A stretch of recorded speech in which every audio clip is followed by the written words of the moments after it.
Hello, good afternoon, and welcome to Tea and Chat. My name's Philip, and I'm librarian at Salisbury Library, and I'm here sharing a cup of tea with you. Cheers, hope you've got a cup of tea. And we've got some poems and some prose and some poets and programmes that I'd like to share with you. So hopefully there'll be something of interest for you in the next 20 minutes or so. So I thought we'd start off with a poem or a rhyme really that might remind you of your childhood. And this is called London Bells.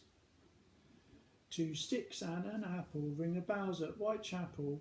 Old Father Baldpate ring the bells at Old Gate. Maids in white aprons ring the bells at St Catherine's. Oranges and lemons ring the bells at St Clement's.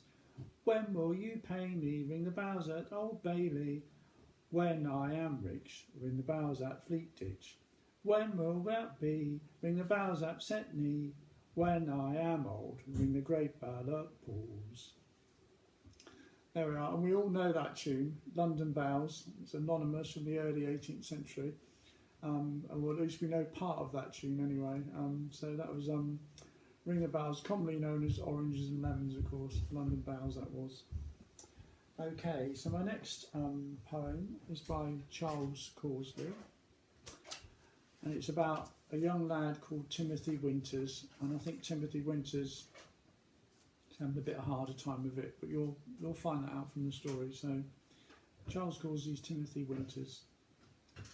Timothy Winters comes to school with eyes as wide as a football pool, ears like bombs and teeth like splinters. A blitz of a boy is Timothy Winters. His belly is white, his neck is dark, and his hair is an exclamation mark. His clothes are enough to scare a crow, and through his breeches the blue winds blow. When teacher talks he won't hear a word, and he shoots down dead the arithmetic bird. He licks the patterns off his plate, and he's not even heard of the welfare state. Timothy Winters has bloody feet, and he lives in a house on Suey Street. He sleeps in a sack on the kitchen floor, and they say there aren't boys like him anymore. Old man Winters likes his beer, and his missus ran off with a bombardier.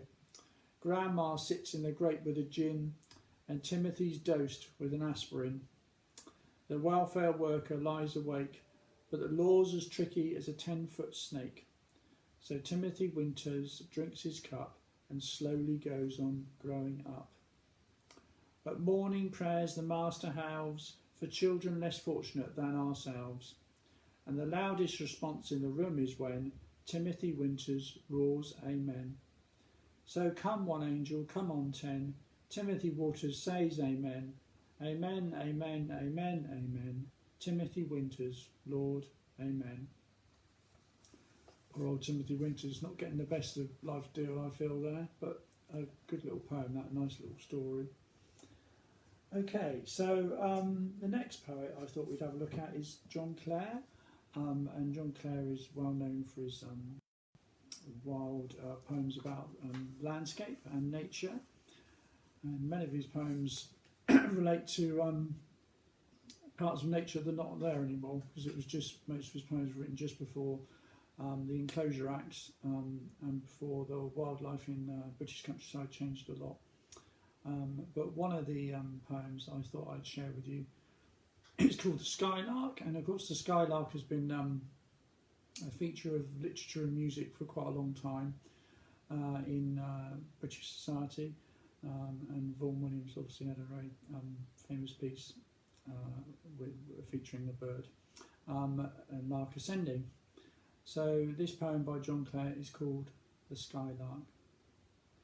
The rolls and the harrows lay at rest beside the battered road and spreading far and wide. Above the russet clods the corn is seen, sprouting its spiry points of tender green, where squats the hare to terrors wide awake, like some brown clod the harrows failed to break, while neath the warm hedge boys stray far from home, to crop the early blossoms as they come. where buttercups will make them eager run, opening their golden caskets to the sun, to see who shall be first to pluck the prize, and from their hurry up the skylark flies, and o'er her half-formed nest with happy wings winnows the air till in the cloud she sings, then hangs a dust spot in the sunny skies, and drops till in her nest she lies, where boys unheeding pass, ne'er dreaming then that birds which flew so high would drop again, to nest upon the ground where anything may come at to destroy. Had they the wing like such a bird, themselves would be too proud, and build on nothing but a passing cloud. As free from danger as the heavens are free, from pain and toil, there would they build and be, and sail about the world till scenes unheard, often unseen, oh were they but a bird.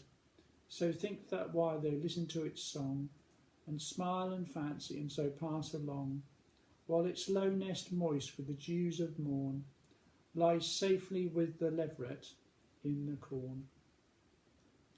Of course, the last line there is referring to hares and their youngsters hidden in the field. And of course, one of the things about a skylark is when you do see them, they're quite plain brown draws, but you see them shoot up in the sky and you can hear the singing, but you can't actually see where they are, and you spend a lot of time trying to find out where they actually are in the sky. And of course, they're very good at hiding their nests, as you need to be if you're a skylark. So that led me on to think about books that we used to have many years ago. And on our bookshelf, this isn't my book, this is Jane's book, but we found the Observer books of birds' eggs. And I'm sure many of you might have had these books when you were children, perhaps. And there are a whole series, of course, and there was the Observer book of freshwater fishes and of dogs and of architecture. And there's also an Observer's book of the larger moths, so that's quite succinct, isn't it? And of course, they did have white covers and a picture, but this one's bird eggs. And I thought I'd share with you the foreword, which was written in 1954. And its language just shows you how things have changed. It's by P.E. Brown, he was the secretary of the RSPB. Whether we trap and ring, photograph or merely watch birds, we can cause them harm unless we take the greatest possible care. Few things are more vulnerable than a bird's nest with eggs, and yet to the bird few things are more important, and to the bird watcher too, for if we want our native bird life to flourish aboundingly, it is obviously vital not only that birds should breed, but also that they should breed successfully. It could be argued that a book about birds' nests and eggs might be harmful, that it would encourage people to poke about for nests, to steal eggs and generally do damage. But almost everyone interested in birds likes to find a nest, and a book of this kind should help them to find it more quickly and to identify it without delay, so the good it will do should undoubtedly outweigh the harm. Certain cardinal rules should always be borne in mind by the nest seeker. Don't handle the eggs or disarrange the nest. Don't spend more than a minute at the nest. Don't disturb the natural cover or leave a track that other less considerate people may follow. Don't visit a nest more than once in 24 hours. Never try to hunt for the nests of rare birds. These should be left strictly alone. The majority of birds and their eggs are today protected by law, but they're also protected by a developing public sentiment. Innumerable people scattered up and down the land in the suburbs as well as the country get real enjoyment from feeding starlings, house sparrows, blue tits and other common but lively attractive species which can be encouraged to visit almost any garden. And there are few people who do not find pleasure in the songs of blackbirds, thrushes and skylarks. Our grandparents put birds' eggs into the drawers of a musty cabinet, shot highly coloured species like the kingfisher to set them up in the parlour in a glass case where they slowly gathered dirt and dust, or massacred grebes and terns to embellish feminine headgear. And yet, so hard do these barbarous habits die that even in recent years, the writer has had the unpleasant experience of sitting opposite a woman whose hat was decorated with a whole head and the red breast feathers of a robin. Everybody who gets pleasure from birds should help preserve them, and the RSPB is a natural society responsible for the preservation of birds. For over 60 years, the Society has been working for better protection of birds through the establishment of bird reserves, provision of warns and through education in its widest sense. Man has it in its power to protect and cherish birds, which was much an integral part of the whole scheme of creation as he is himself. But he also has in his power to damage and destroy, and a few spheres has done more harm than in his exploitation of the animal kingdom, with active selfishness and wicked indifference as the partners in crime. So there you are, you've been told what to do now. It's quite firm, and you can see there's the bird's eggs in the book, and of course we don't generally have books like this anymore, and also thankfully we don't generally have people wearing hats with feathers of robins on either. But so that was the Observer book of bird's eggs, back to another era really. Okay, I thought I'd tell you now, or share with you, a poet I recently discovered who I quite like, and he's a younger poet, and he's often appeared on Radio 6, and his name's Mary Luckland Young, and I can't read you out his poem, but he has got some intriguing poems that you can look up online, and they're often relating to more modern lifestyle. So there's one of them's called Save Our Sleeper, about the sleeper trains to Cornwall. One of them's called The Cornish Pasty Poem. Another one is called The Voice of a Discarded Christmas Tree. Another one is called Contemplating Growing a Beard. And finally, the Ashes poem for Test Match Special. So I think you can see there's some intriguing poems that are worth looking at online. So I'd really recommend having a look. So the name of that poet is Murray Lackland Young. Okay, now a lot of good poems have a good story, so we've got a poem with a bit of a story coming up now. And this poem is called Mrs. Malone, and it is by Eleanor Fargen. This is about Mrs. Malone, who lives on her own. Mrs. Malone lived hard by a wood, all on her lonesome as nobody should, with her crust on a plate and her pot on the coal, and none but herself to converse with, poor soul. In her shawl and her hood she got sticks out the door, on a bit of old sacking she slept on the floor, and nobody asked how she fared, or knew how she managed, for nobody cared. Why make a bother about an old crone? What for should they bother with Mrs. Malone? On Monday in winter was snow on the ground, so thick that a footstep fell without sound. She heard a faint frostbitten peck on the pane, and went to the window to listen again. There sat a cock sparrow, bedraggled and weak, with half-open eyelid and ice on his beak. She threw up the sash, and she took the bird in, and mumbled and fondled it under her chin. You're all of a smother, you're fair overblown, I've room for another, said Mrs. Malone.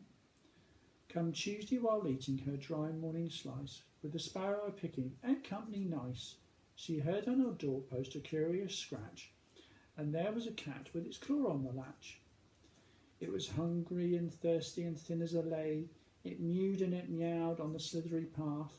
She threw the door open and warmed up some pap, and huddled and cuddled it in her old lap.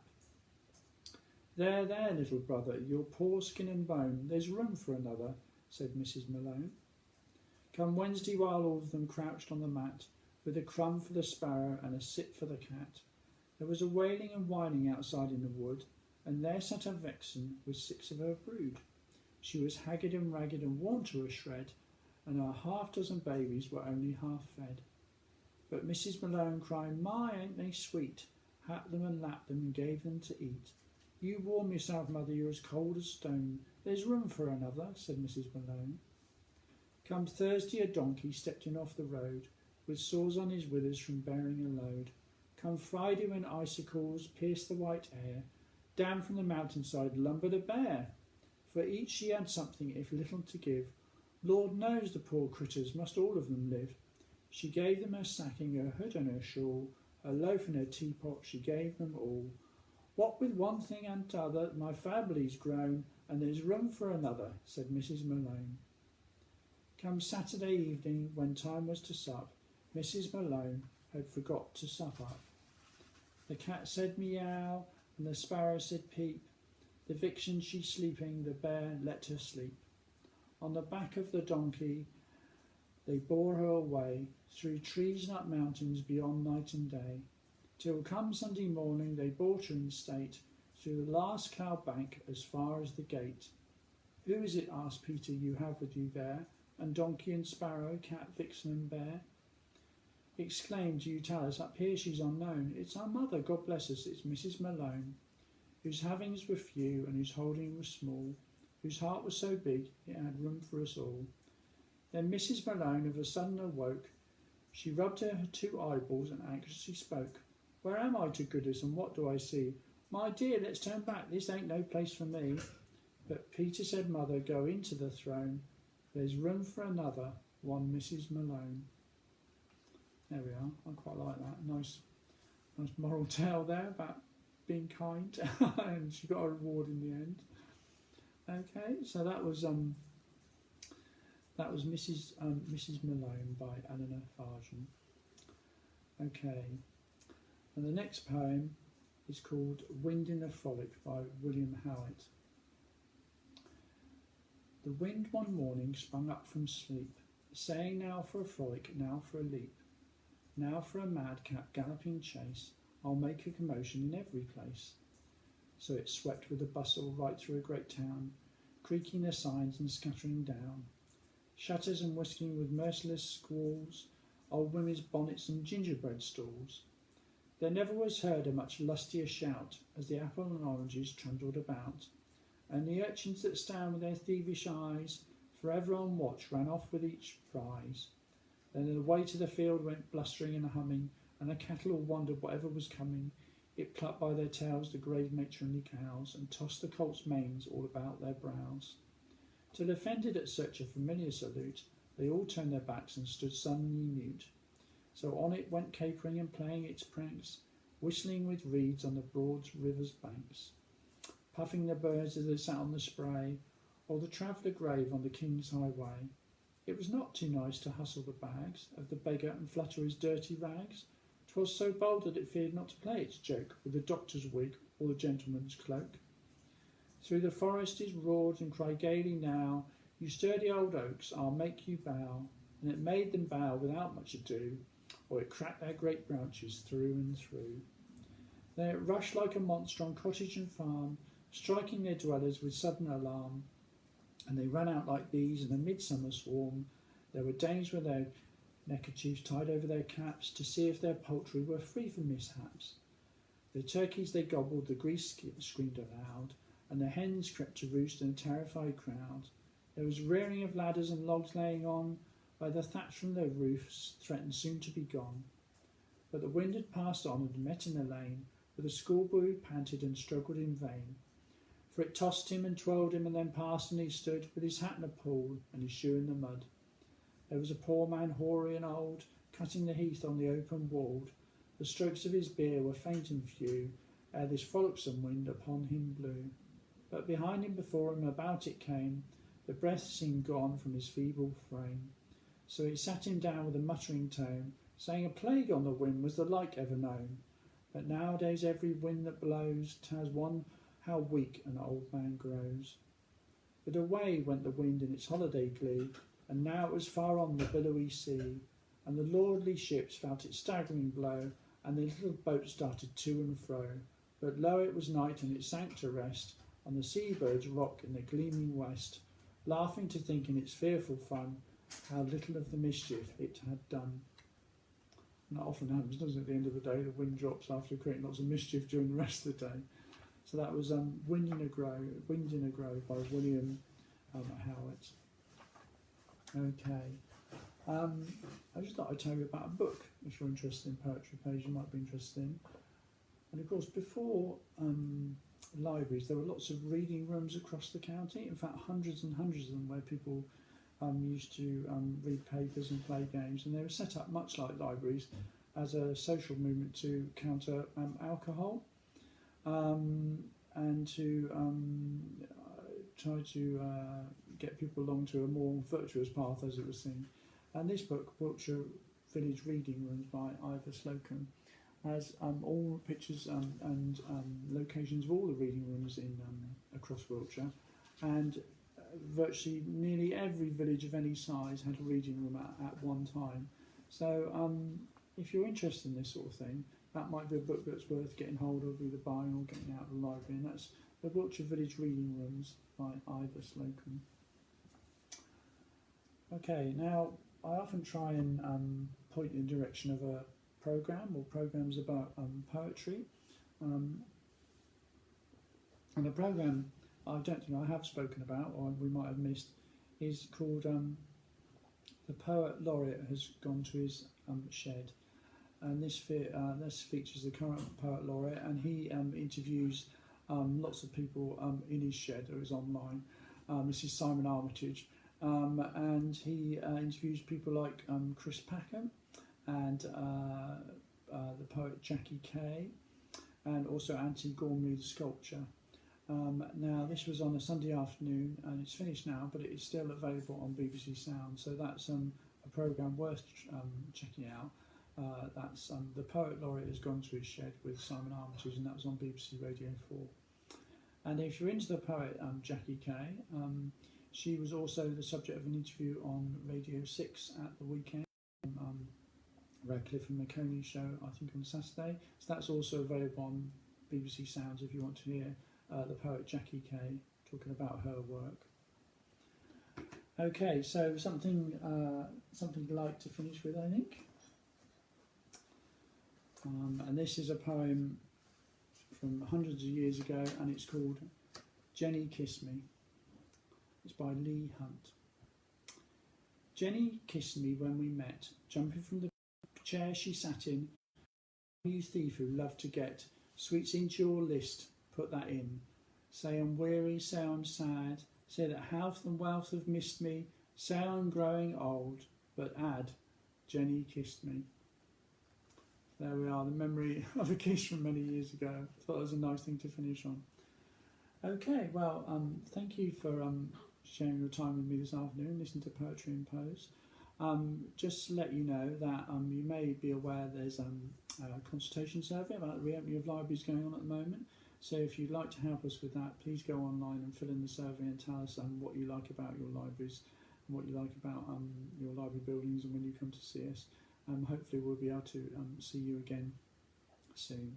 So in the meantime, I hope you're able to join us for another Poetry and Prose session next Tuesday at 3 p.m. In the meantime, take care and look after yourselves. Bye!